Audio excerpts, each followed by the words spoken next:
प्रशांत पटेल जी, सारे regional forces समेत कांग्रेस जैसी नेशनल पार्टी भी ये कह रही है कि ये वक्त खराब इसलिए है कि भारतीय जनता पार्टी ये रीजनल फोर्सेस को क्रश कर रही है, उनको तोड़ रही है अपनी राजनीति के हिसाब से। अगर वो उसकी राजनीति के हिसाब से नहीं चलते हैं तो उनको क्रश कर दिया जाता है, डिवीजन करवा दिया जाता है। कहीं वो तकी साहब गिना रहे थे कितने घोटाले और कौन सा साबुन पाउडर।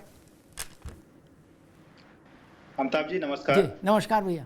देखिए, भारतीय जनता पार्टी वैसे भी 9 साल से देश की सत्ता में है और हम लोग स्वयं इस मजबूत स्थिति में हैं देश में और राज्यों में कि हमें कोई बहुत ऐसी आवश्यकता नहीं कि हम किसी को क्रश करें या किसी को डिवाइड करें। और जैसा कि आपने अपने भी वक्तव्य में बताया कि जहां पर भी कुछ इस तरह के डिवीजन हो रहे हैं, विद्रोह हो रहे हैं, उनकी अपनी कमियों के आधार पे हो रहे हैं। अगर सुनना है तो अजीत पवार जी ने अपना स्पीच उन्होंने दिया, उन्होंने बताया कि क्या कारण थे, उनकी नाराजगी के क्या कारण थे। या अन्य पार्टी में हुआ, शिंदे जी छोड़ करके आए तो उसका भी कारण था। अगर राज ठाकरे शिवसेना से छोड़ करके आए तो उनका भी यही कारण था। तो ये सबके अपने अपने कारण हैं। और आपने स्वयं बताया कि उनका पटनायक जी की पार्टी चल रही, वहां कोई दिक्कत नहीं, वहां तो हमने कोई वहां पर तो हमारे पर कोई आरोप नहीं लगता है। जबकि हम उड़ीसा में हम सत्ता में नहीं आ पा रहे, हम भी प्रयास करें कि हम सत्ता में आए, लेकिन वहां तो हमने नहीं कुछ किया ना, या कोई ऐसा आरोप नहीं लगा, क्योंकि वहां की ऐसी आपस में उनकी कोई फूट जैसी कोई बातें नहीं है। और अभी कुछ दिनों पहले 5-7 दिन पहले तो पटना में बड़ी रैली हुई थी विपक्ष के नेताओं की, पूरा भारतीय जनता पार्टी को उखाड़ फेंकने का दावा किया गया था। फिर अचानक ऐसा डर क्यों पैदा हो गया? क्योंकि एक्चुअल क्या है कि स्थिति सभी को पता है कि क्या कितने पानी में वो लोग खड़े हैं और कितना उनको जनता का समर्थन है। तो भले ही टीवी में, मीडिया में, सोशल मीडिया में बड़ी बड़ी बातें कर दी जाए कि भारतीय जनता पार्टी समाप्त हो जा रही है, या मतलब हास्यास्पद बातें कहते हैं कि दिया बुझने वाला है, मतलब इस पे ऐसी बातों को कोई केवल हंसा ही जा सकता है, उसको कोई काउंटर भी नहीं किया जा सकता है। जो लोग 4-5 सांसदों वाली पार्टी है, वो लोग इस तरह की 303 सांसदों वाली पार्टी के बारे में इस तरह का वक्तव्य करें। देखिए, हम लोगों का उद्देश्य है, हम 24 में हमें दोबारा 300 से अधिक सीटों के साथ सरकार में आना है। जो भी समान विचारधारा वाले दल के लोग हमारे साथ आना चाहते हैं उनका स्वागत है। पहले कुछ दल हमारे साथ छोड़ करके चले गए, जैसे तेलुगु देशम पार्टी है, सुखबीर बादल जी की पार्टी है, शिरोमणि अकाली दल, वो लोग भी हमारे साथ आने के लिए सहमत हुई है। अगले कुछ दिनों में हमारी बैठक दिल्ली में होने वाली है, उसमें वो लोग आ रहे हैं। एनसीपी के साथ आने की बात बहुत पहले भी हुई थी, शरद पवार जी ने स्वयं बोला कि 19 में भी उनका कंसेंट था। अब अजीत पवार जी ने भी वक्तव्य किया है, तो साथ आना चाह रहे तो हमें क्या आपत्ति होगी? अगर कोई हमारा कुछ लेके तो जा नहीं रहे, अगर कुछ आएंगे तो हमारा वैल्यू एडिशन ही करेंगे। जहां पे हमें लगता है कि हमें सहयोगी दल की आवश्यकता है तो उनके हम साथ में आएंगे। राजभर जी हमारे साथ थे, वो अपनी इच्छा से गए थे। अगर फ्यूचर में कोई ऐसे समीकरण बनते हैं, अभी तो आज की डेट में कुछ ऐसा नहीं है, तो वो भी साथ में आएंगे। 2 पार्टी हमारे साथ हैं, तो उसमें हमें कोई ऐसी आपत्ति नहीं है। और बाकी जिनके ऊपर कोई भ्रष्टाचार के आरोप हैं, जो मामले चल रहे हैं, वो तो इसी प्रकार चलते रहेंगे ना। हमारे पास इस तरह की पावर के हम उनके मुकदमे वापस ले सकें। जो आरोप है, आरोप लगाते थे, आरोप लगेंगे। और कोर्ट ने अभी जब जैसे 20 साल से मामला चल रहा है, आगे भी चलेगा। भारतीय कानून तो कहता है कि जब तक किसी आरोपी को जब तक अपराधी सिद्ध नहीं किया जाता, दोषी सिद्ध नहीं किया जाता, तब तक निर्दोष ही माना जाएगा। तो अभी हम उस तरह, तो जब अगर कोई ऐसा आरोपी सिद्ध हो जाएगा तो अपने आप वो डिस्क्वालीफाई हो जाएगा, फिर हमारे साथ नहीं रहेगा। ठीक बात। अच्छा, एक मैं बात याद रहता है, फिर रत्नाकर भाई के पास आता हूँ। वो बात रत्नाकर जी और मोहम्मद तकी दोनों से जुड़ती है, उनकी पार्टियों से। इंदिरा जी प्रधानमंत्री थी, एक दिन उनके मन में आया कि कुछ कौतुक होना चाहिए, तो बोले भाई हरियाणा में अपनी सरकार होनी चाहिए। तो भजन लाल जी को मुख्यमंत्री थे, उनको टाइट किया गया। तो भजन लाल जी ने कहा भाई आपको कांग्रेस की सरकार चाहिए ना, मैं ही कांग्रेसी हूं, कांग्रेस हो जाता हूं, साइन बोर्ड ही तो बदलना है। अगली सुबह लोग सो के उठे, वो कांग्रेस की सरकार हो गई प्रदेश में। ऐसी बातें लोग पंजाब के लिए भी कर रहे हैं। मैं नहीं जानता सही गलत कुछ भी भैया, मेरे गले मत पड़ना, लेकिन लोग चर्चा कर रहे हैं तकी साहब, क्या कि जैसा हरियाणा में इंदिरा जी के समय में हुआ था, ऐसा कहीं पंजाब में ना हो जाए। भगवान जाने क्या हो जाए, कब क्या हो जाए, कुछ पता तो है नहीं। खैर, रत्नाकर जी, आपकी पार्टी के एक बड़े नेता महाराष्ट्र के, और मनमोहन सिंह जब प्रधानमंत्री थे तो पहले उनके कार्यकाल में प्रधानमंत्री कार्यालय में राज्य मंत्री रहे पृथ्वीराज चौहान ने आज 2-3 बड़ी बातें कही। उसमें आप लोग जो आरोप लगा रहे हो उसका जिक्र नहीं है। उन्होंने कहा कि शरद पवार अपना घर नहीं संभाल पाए, शरद पवार अपनी पार्टी नहीं संभाल पाए, बेटी को आगे बढ़ाने के लिए उन्होंने योग्य लोगों को किनारे लगाया, जिसका परिणाम है ये। इसमें भाजपा ने ये गड़बड़ घोटाला किया ऐसा नहीं बोले वो रत्नाकर जी? देखिए, किसी भी पार्टी को टूटने के बहुत सारे कारण होते हैं और कारण उसमें जो पृथ्वीराज चौहान साहब ने कहा है वो उसमें से एक कारण वो भी हो सकता है, लेकिन जो मुख्य कारण जो उसमें नजर आया वो यही था अमिताभ जी कि भारतीय जनता पार्टी कहीं ना कहीं जो जोड़ तोड़ की जो राजनीति पूरे देश में फैला रखी है उसी राजनीति का एक जो है भाई इससे बड़ी अभी तो भाजपा उतनी सीख नहीं पाई जितना आपने कर दिया। रात में सोए भजनलाल दूसरी पार्टी के मुख्यमंत्री और सुबह उठे कांग्रेस के मुख्यमंत्री, इतना तो अभी सीख नहीं पाए भाजपा जितना आप करके छोड़ चुके हो। ज्यादा नहीं, 40 सेकंड खाली मुझे दीजिए, बोलने दीजिएगा बस। देखिए क्या होता है अमिताभ जी, राजनीति में दूसरे पार्टियों की आपत्ति, मतलब आपकी आपत्ति जो आती है पार्टी में वो हमारी संपत्ति होती है, ये राजनीति में होता है। लेकिन भारतीय जनता पार्टी ने आज उसको अलग कर दिया है। आपकी आपत्ति हमारी संपत्ति नहीं करके भारतीय जनता पार्टी ने हमारी बढ़ी हुई संपत्ति, मतलब बीजेपी की बढ़ी हुई संपत्ति, वो दूसरी पार्टियों के लिए आपत्ति का एक सबब बन गया है। पहले राजनीतिक पार्टियां टूटती थी अमिताभ जी, लेकिन वो किस कारण से टूटती थी? कोई न कोई राजनीतिक कारण होता था, कोई न कोई सामाजिक कारण होता था। आज पार्टियां टूट रही हैं, चाहे एनसीपी का उदाहरण ले लीजिए, चाहे शिवसेना का उदाहरण ले लीजिए। आज पार्टियां ठीक रुकिए आप रुक जाए, रुकिए रत्नाकर सिंह रुकिए। मैं रत्नाकर सिंह को एक चीज और याद है, रुक जाओ भाई आप रुक जाओ। रत्नाकर सिंह को एक बात और याद दिला दूं, इतिहास से सीखेंगे। आपकी पार्टी का सबसे बड़ा चेहरा रहा इंदिरा गांधी। नेहरू जी दूसरी विधा के व्यक्ति थे, उनके समय राजनीति इतनी ये घोर माठा थी भी नहीं। इंदिरा गांधी बहुत दूसरे किस्म की राजनेता थी।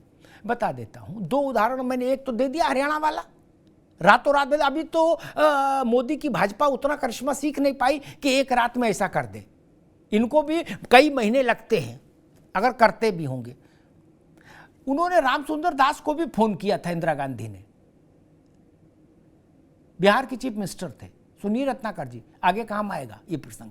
क्या बोले? कांग्रेस के मुख्यमंत्री के तौर पर रहेंगे, हो जाइए तो सरकार चलेगी, नहीं तो सरकार बर्खास्त हो जाएगी। उन्होंने कहा सरकार बर्खास्त हो जाए मैं स्वागत करूंगा। क्या आदमी में रीढ़ की हड्डी तो होनी चाहिए। रीढ़ की हड्डी अपनी नहीं, दोष दूसरे को दे रहे, गिर पड़ो तो। जब रीढ़ की हड्डी है ही नहीं तो चलोगे कैसे? भजनलाल में नहीं थी, वो कांग्रेसी हो गए रात में। रामसुंदर दास में थी, उन्होंने ठेंगा दिखा दिया इंदिरा गांधी को। तब मैं तो बिल्कुल ज्वलंत उदाहरण सामने रख दिया ना, इससे बड़ा उदाहरण ही नहीं हो सकता। कल को भगवंत मान, एक हाइपोथेटिकल बात कह रहा हूं, बोर्ड लगा ले भाजपा, ये क्या कर लेंगे? मोहम्मद तकी और अरविंद केजरीवाल दोनों लोग बस में बैठ के जाए पंजाब, तो क्या कर लेंगे? उठा गिरफ्तारी और करा देंगे। तकी साहब गलत तो नहीं कह रहा भाई, आप क्या कर लोगे? कुछ नहीं कर सकते। बोले जी विधायक दल ही बदल गया, पार्टी बदल गई, बात खत्म।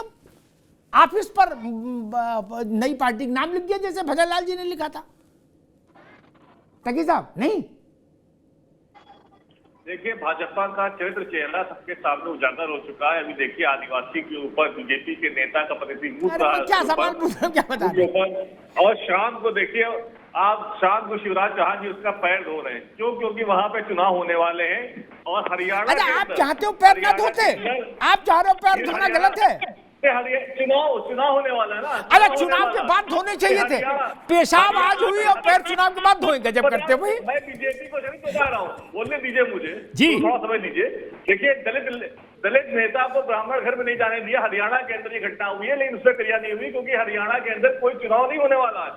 महाराष्ट्र में आज क्या हुई, स्कूल के प्रिंसिपल के फादर थे, प्रेयर कर रहे थे, क्रिश्चियन थे, उनको पीठ भजन तक के लोगों ने मारा है क्योंकि महाराष्ट्र में बीजेपी की हालत बहुत खराब है, वो चुनाव हारने वाली बुरी तरह से। क्योंकि जो प्रकरण हुए हैं सामने, वो शरद पवार की बहुत सिंपैथी वहां पे होगी, शिवसेना को वोट पे देगा और बीजेपी का डिब्बा वहां गोल होने वाला है। इसलिए बीजेपी वहां पे जातिवाद की बात कर रही है, जातिवाद धर्मवाद को बहुत बढ़ा रहा है। बीजेपी की हर जगह हालत पतली है। नहीं वो तो पतली है। मैंने एक सवाल पूछा है भाई, 1 मिनट, ये तो सब हम सोशल मीडिया पे हम भी सब फोटो देखते रहते हैं, इनमें कहीं मैं पूछ रहा हूँ, मान लो ऐसा हो जाए रातों रात बोर्ड बदल जाए हरियाणा की तरीके से, तब क्या करोगे? आपने रीढ़ की हड्डी किसी ने किया था। मैं आपको लेटेस्ट मनीष सिसोदिया का केस बता दे रहा हूँ। मनीष सिसोदिया को भी मुख्यमंत्री का पद हासिल किया था। लेकिन वो नहीं, रीढ़ की हड्डी नहीं हिली, मजबूत थी, आज भी मजबूत है। हमारे सत्येंद्र जैन आज भी मजबूत जी। है, और आज भी आम आदमी पार्टी में पंजाब में बहुत मजबूत है। एक भी एमएलए एक समर्थन नहीं तोड़ पाया हमारा।